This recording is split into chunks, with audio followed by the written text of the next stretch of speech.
Assalamualaikum warahmatullahi wabarakatuh. Waalaikumsalam warahmatullahi wabarakatuh. Yang terhormat Bapak PLT Kepala Sekolah SDN 1 Bugeman, yang kami hormati komite beserta pengurus, yang kami hormati ibu-ibu wali murid kelas 1 sampai kelas 6, yang saya hormati Bapak Ibu guru SDN 1 Bugeman, serta anak-anakku yang saya banggakan. Syukur alhamdulillah senantiasa kita panjatkan kehadirat Allah Subhanahu wa taala, yang mana atas limpahan rahmat dan hidayahnya kepada kita semua, sehingga pada siang hari ini kita dapat berkumpul bersama guna menghadiri acara aksi nyata calon guru penggerak angkatan kelima Kabupaten Situbondo dalam keadaan sehat walafiat. Sholawat beserta salam tetap kita haturkan kepada junjungan kita Nabi Muhammad SAW yang telah menjadi suri tauladan bagi kita semua. Amin. Bapak Ibu yang kami hormati, ada susunan acara pada siang hari ini, yaitu yang pertama pembukaan, yang kedua penyampaian dengan pembacaan surah Al-Fatihah. Al-Fatihah. Alhamdulillahirabbil alamin, arrahmanirrahim, maliki yaumiddin. Iyyaka na'budu wa iyyaka nasta'in, ihdinas siratal mustaqim, siratal ladzina an'amta 'alaihim ghairil maghdubi 'alaihim waladdallin. Acara selanjutnya yaitu penyampaian materi aksi nyata modul 3.2, yaitu pemimpin dalam pengelolaan sumber daya, oleh narasumber Bapak Fauzi MPD. Pada beliau kami persilahkan.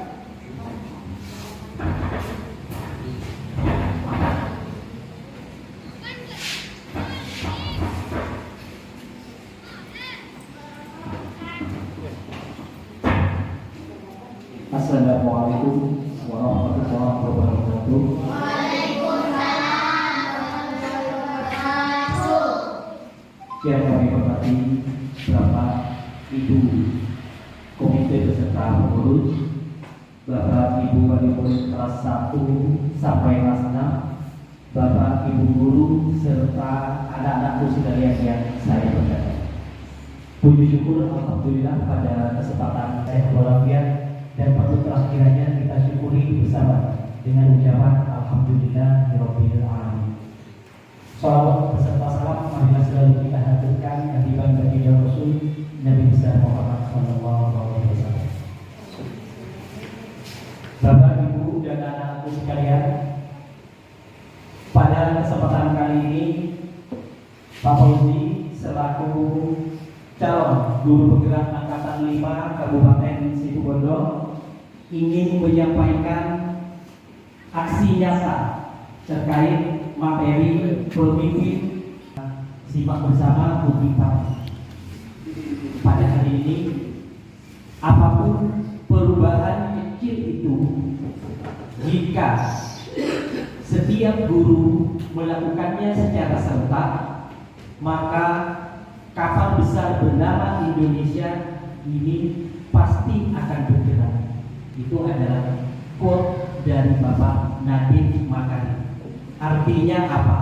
Kita sebagai guru, sebagai pemimpin pembelajaran di sekolah, perubahan positif sekecil apapun yang kita miliki, perubahan positif sekecil apapun yang kita punya, tentunya untuk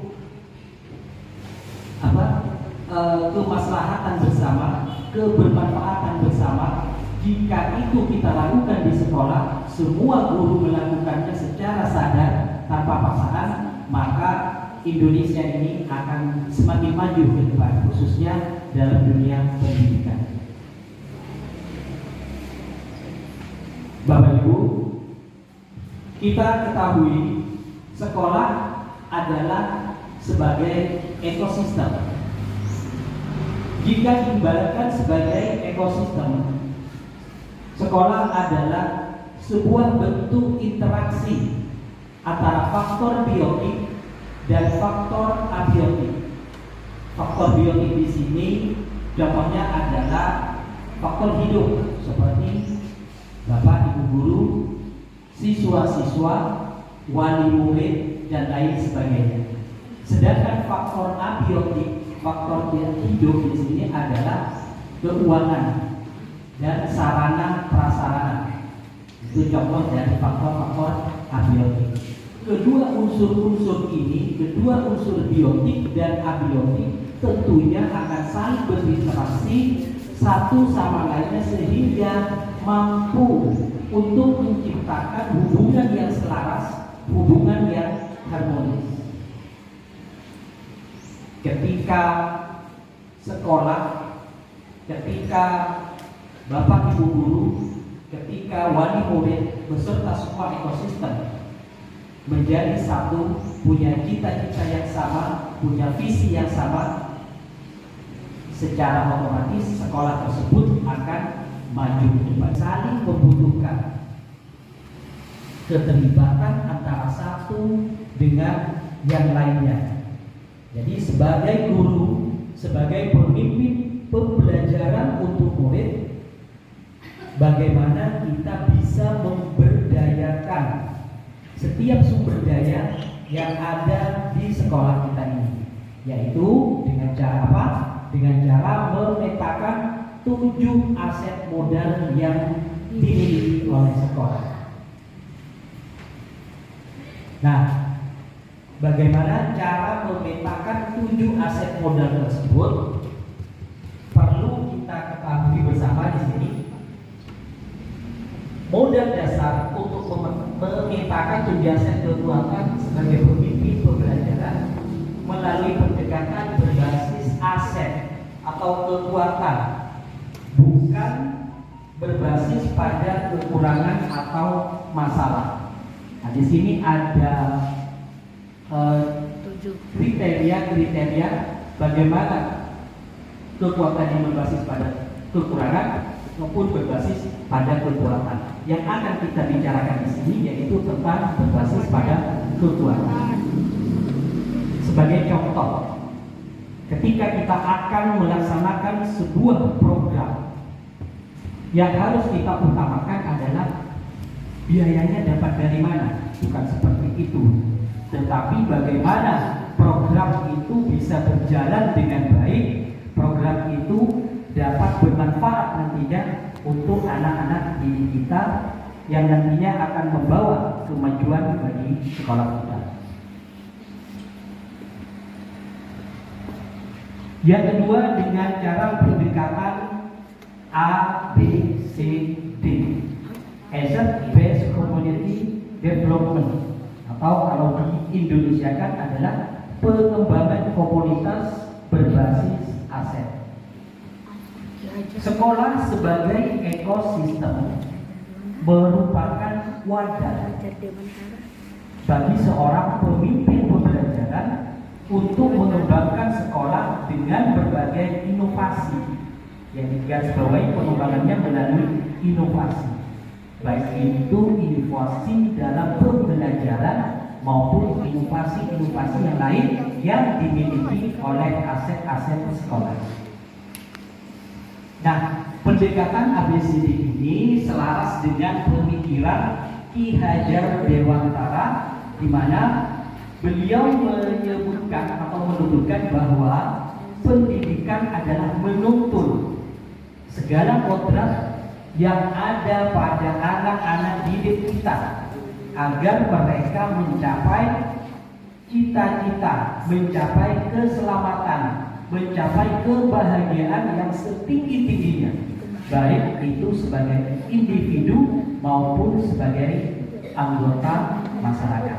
Jadi dari sini kita sudah jelas tujuan kita sebagai bapak komunitas yang berbasis aset tersebut.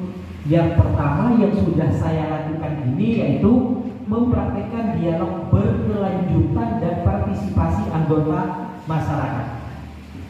Jadi tidak hanya sekolah, tidak hanya bapak ibu guru, tidak hanya siswa saja yang harus mempunyai komitmen terhadap sekolah.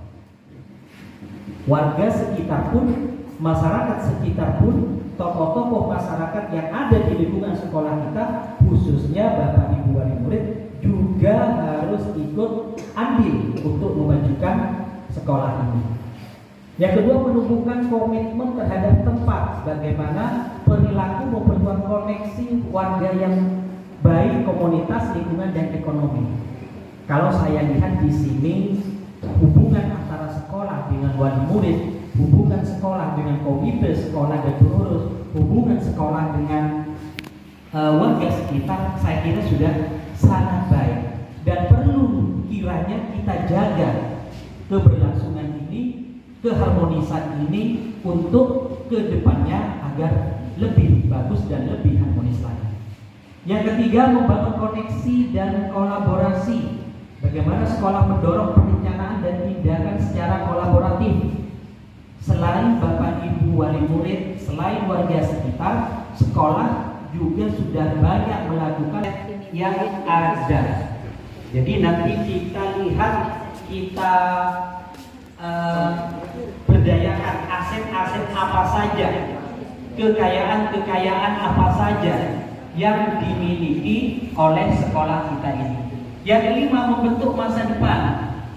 Setiap sekolah mempunyai visi, setiap sekolah mempunyai cita-cita yang termaktub dalam kurikulum satuan pendidikan. Untuk saat ini kurikulum operasional.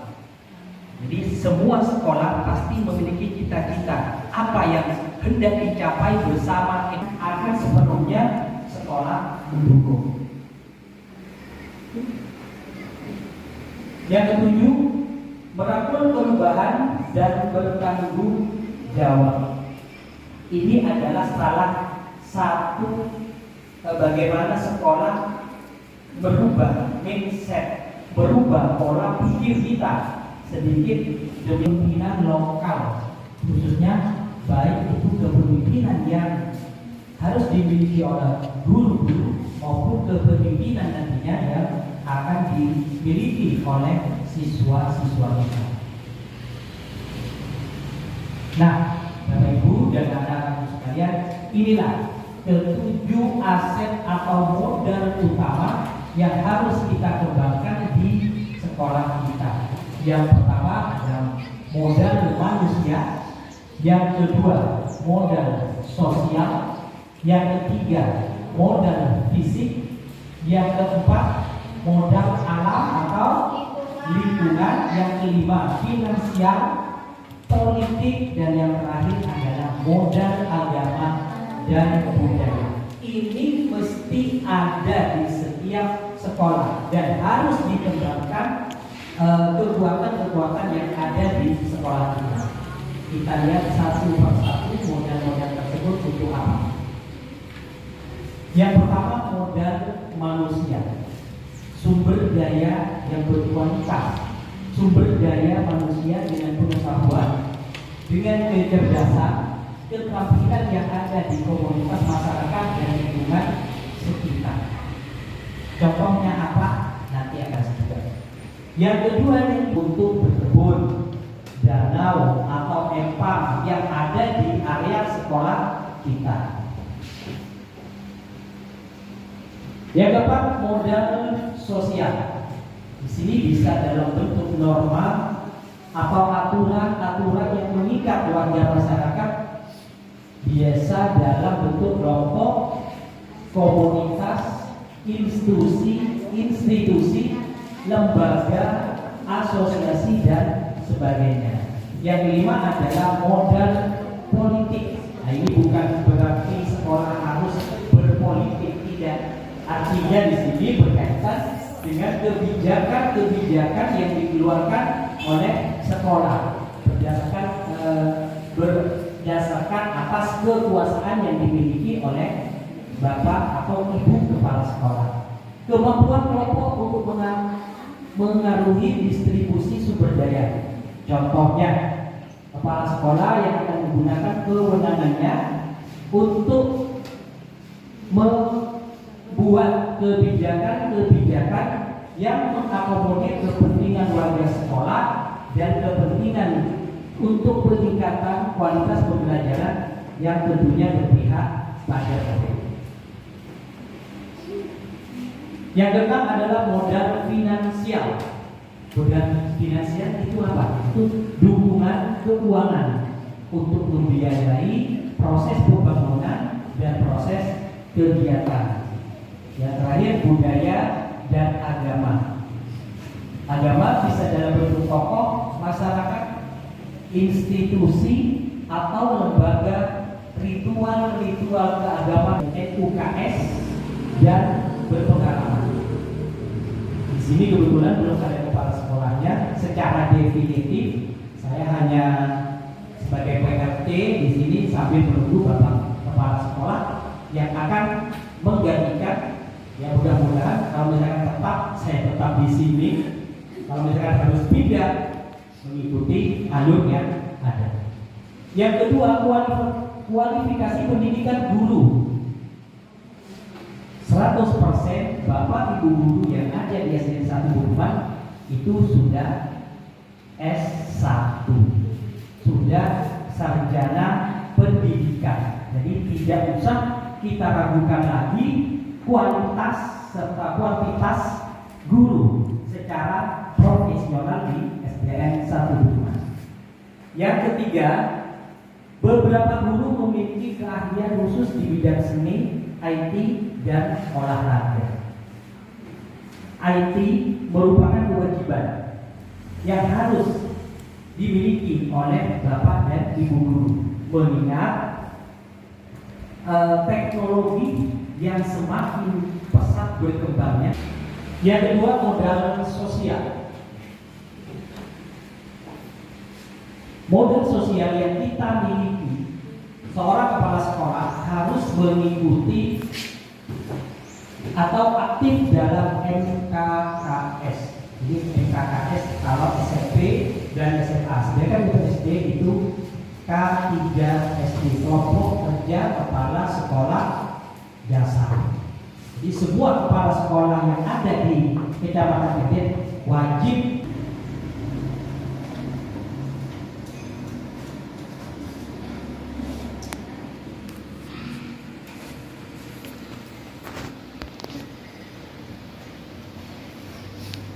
saya lanjut. Yang ketiga adalah modal fisik.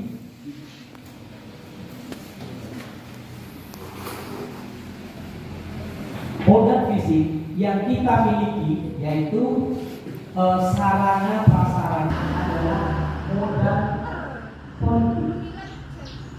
Modal politik kebijakan sekolah.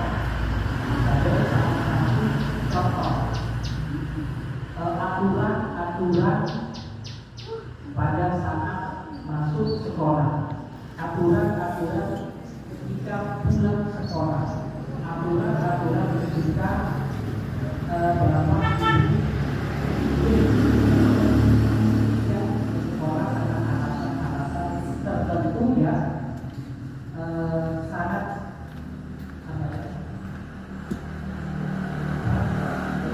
perlu dilakukan.